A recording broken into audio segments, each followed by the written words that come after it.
What's going on, guys? Today we're going to be reviewing the Lego Moff Gideon and Visla battle, which started retailing for $40 with 286 pieces, I believe. And we're going to start with my first impressions with the set, which was obviously the box. And I don't have the box anymore, I threw it out. But it was a pretty solid looking set, and that's why I bought it. So we're going to start with the minifigures. So we're going to start with Visla here. And this is a new exclusive Paz Visla to this set because I think the helmet is different with some extra printing. If my camera wants to focus here, there we go. He has, I think, the same gun as last time. He's got the same backpack, and he's got all the same armor and printing on his legs. No arm printing. Underneath his helmet, solid black head. Unfortunately, I would have liked to see something, even though there's no real confirmed face on what's down there. His gun is extraordinarily detailed. It's got a plethora of little tidbits here. I'm pretty sure that the orange bit is supposed to represent a muzzle flash because it's obviously a battle sequence that's going on. You can take his gun. I broke his gun. Okay, hold on. You can take the gun out of his hand, like so, and you can put him into a little... Hold on. You can put him into a battle pose.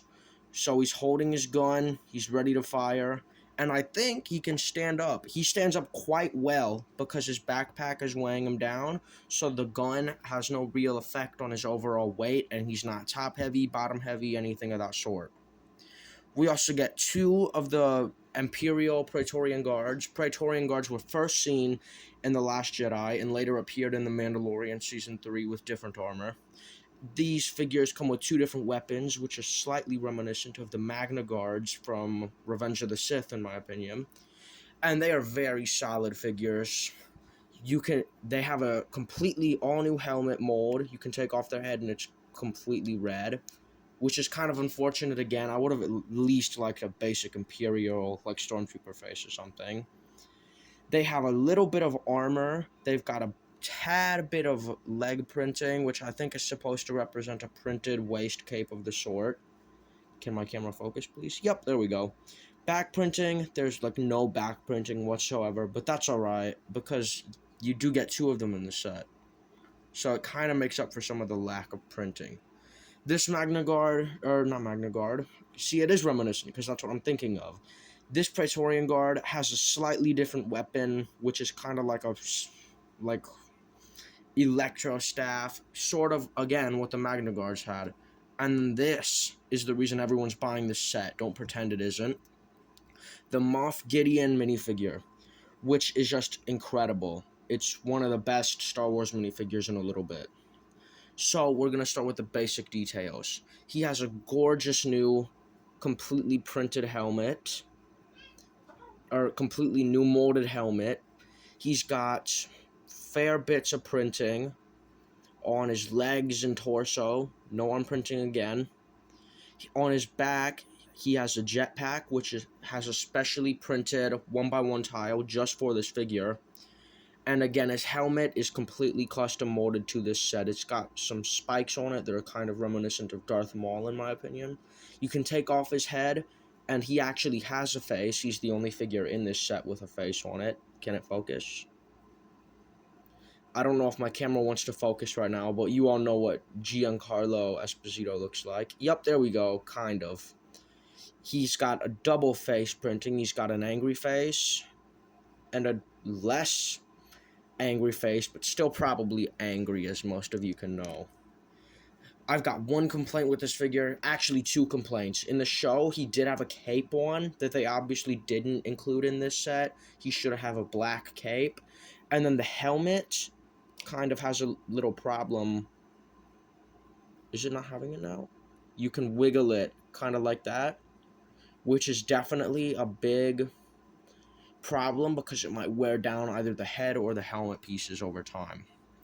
The set itself, we're going to start talking about. Move these figures out of the way. Put them in the back there. We're going to move the set forward a bit. So, this set is based on the scene from The Mandalorian Season 3 where the Praetorian Guards kill Paz Visla. So, it does a great job recreating that scene, in my opinion.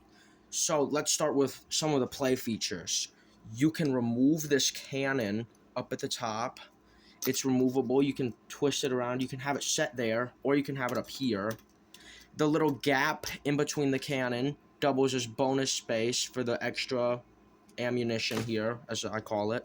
You put that right back on top. Fits perfectly. Super easy to remove. Solid play feature.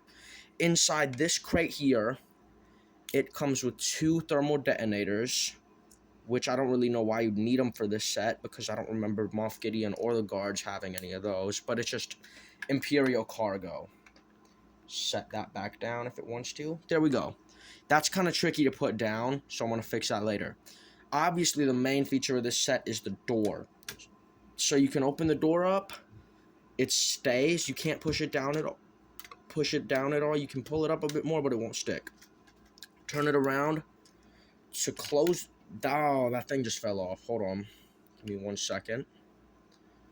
To close the door, you pull this piece up, and it slides and falls right down, which is an extremely satisfying play feature. I could play with this for probably 15 minutes.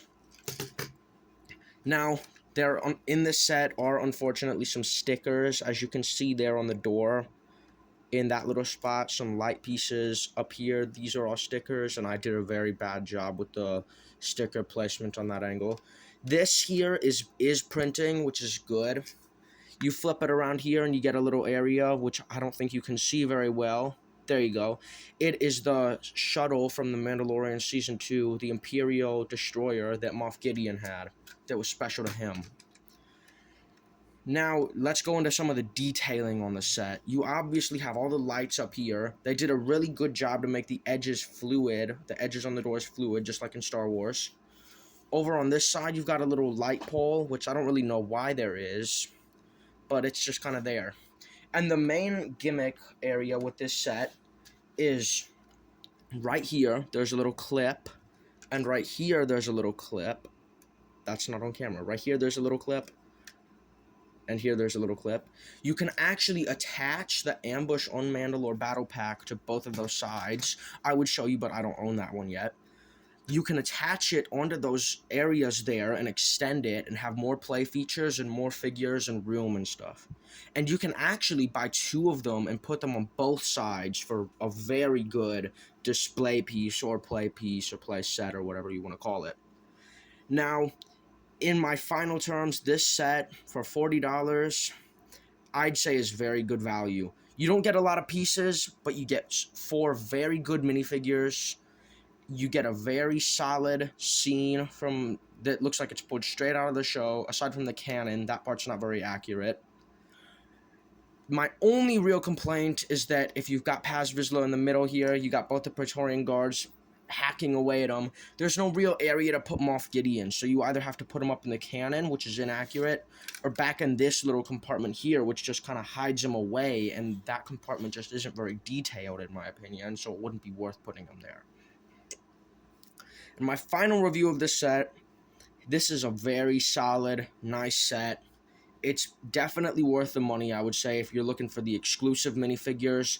The build itself, solid, good. I'd rate this set a 7 out of 10. A very, very solid review from me, because I've reviewed some other stuff pretty poorly in the past, like the Hammond Collection Corethosaurus. That's going to be all for today's video. Thank you so much for watching. If you enjoyed it, I would really appreciate if you liked and subscribed. You obviously don't have to, but you can always change your mind later. Thank you so much for watching, and I'll catch you on the next one. See ya!